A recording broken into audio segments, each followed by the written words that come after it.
There's some very interesting dynamics happening in the housing market right now. Lots of speculation of a housing market crash. I'm gonna crash. And although I don't know if those rumors are true or false, in this video, we're going to unpack exactly what's happening on a wider view of the U.S. housing market. And then we're going to zoom in here local to Southeast Michigan to take a look. All to say, we're going to help you make better decisions when buying or selling right now or in the near future in Southeast Michigan. So if that interests you guys, stick around because we're getting after it right now.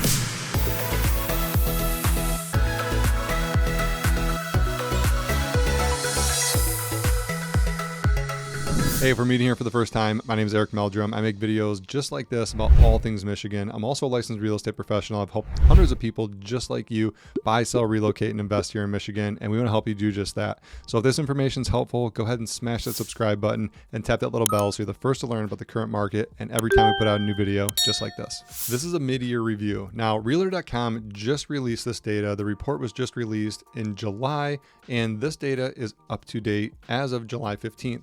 So kudos to Realtor.com for getting this data out. Kudos. Some other publications, not to name any names, they are still waiting to release June numbers, and that's just too late to see what's happening in real time. So I love this data from Realtor.com, and kudos to them for being Johnny on the spot with this data so we can make better decisions when buying or selling. Kudos. Thank you.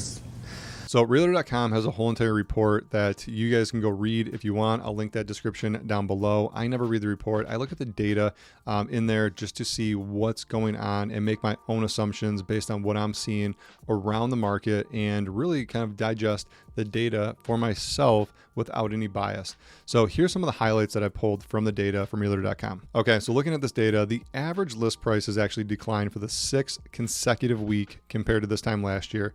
The most recent decline was 0.9%. Now, the average list price for a home here in the U.S. is now at $445,000. And in terms of active listings, they have also decreased for the 4th consecutive week here in the U.S. This is very different from the beginning of the year, where we actually saw a 50 to 70% increase from the same time last year in January and April.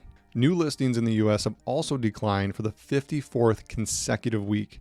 Now, just to put that in perspective, we've had one full year of declining new listings coming to market. So while active listings are going down, this is a good indication that active listings are being consumed by some buyers who may not have been wanting that same house, but they're gobbling up the inventory because that's the only thing available because no new listings are coming to market. And in terms of interest rates here in the US, it's hovering right around 7% plus or minus depending on the week, and that changes daily.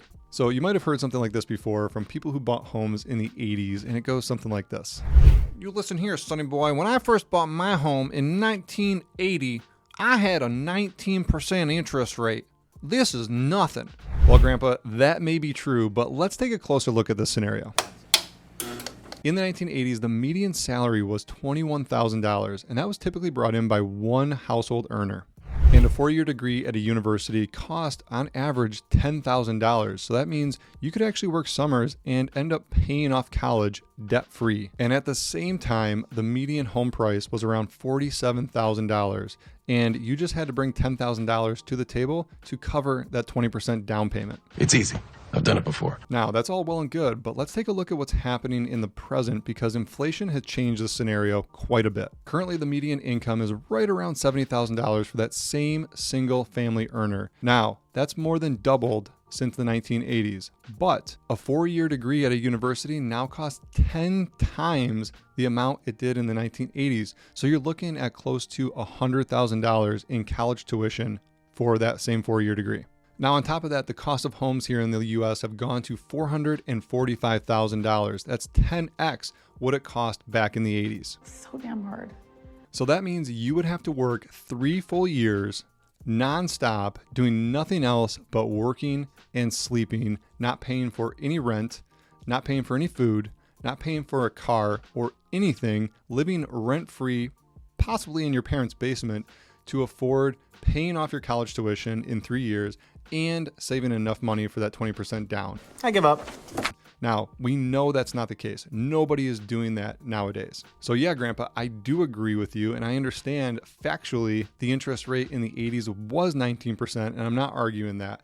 But the cost of living for homes, college and other things that I'm not even mentioning in this video, like transportation, food, all those things that have gone up so much over the years.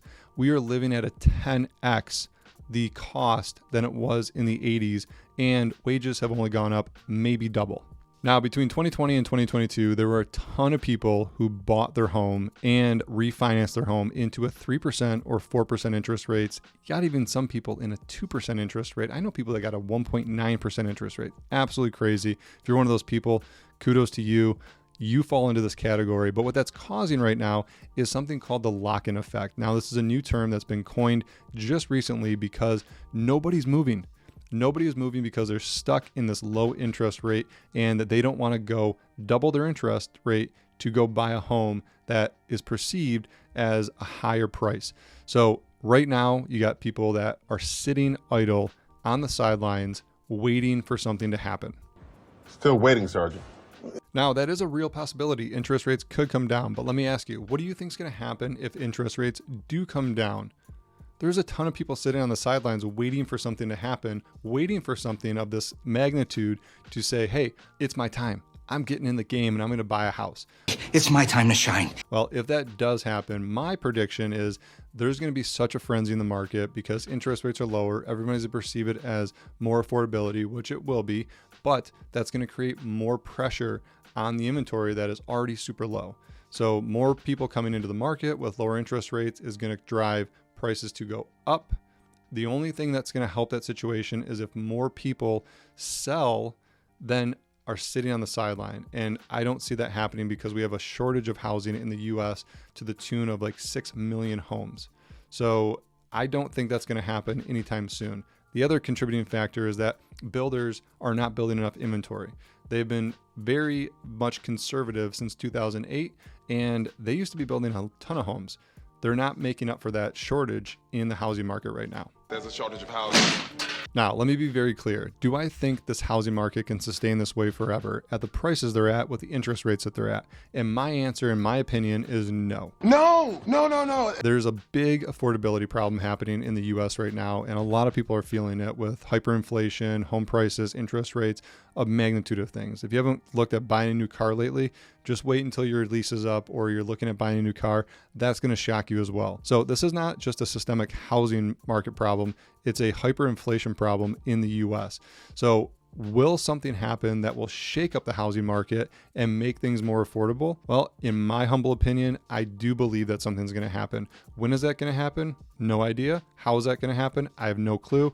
But will something happen? I do believe strongly that something will happen that will make things more affordable to correct what's happening right now, because this can't sustain. So when I get asked, Eric, is it a good time to buy or sell right now? And my answer is always the same. If you and your family are ready to buy a new home and you can financially afford it, then go ahead and do it. Otherwise, don't put unneeded pressure on your household financially. All right, so let's take a look at what's happening here locally in Southeast Michigan and get a glimpse of what the real estate market's doing right now in July. So this is based on the same data from Realtor.com. We're going to look at the metro areas. Now, the two metro areas that are classified here in Southeast Michigan, you have Detroit, Warren, Dearborn, which AKA Metro Detroit. And then, yes, that does include Livingston County for those of you asking. I know we have a lot of people in Brighton, Howell out here that is included in the Detroit, Warren, Dearborn numbers. And then we also have Ann Arbor. So those are the two metros that we're going to cover. The average price of the homes here in Metro Detroit is $270,000. That's down nearly 4% from last year. Ann Arbor's average home price is $510,000. That's up 13% from the same time last year. Now, active listings in Metro Detroit are down 16% from last year. In Ann Arbor, they're down 13% from last year at this time. Now, new listings coming to market, and this is a good indication of how many people are willing to sell their home in this market. Now, in Metro Detroit, new listings are down 28%.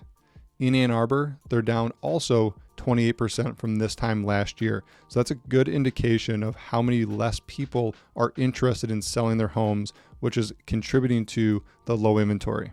Now, in terms of pending listings, this is a good indication of how quickly a lot of this inventory is being consumed. Now, in Metro Detroit, pending listings are down 15%.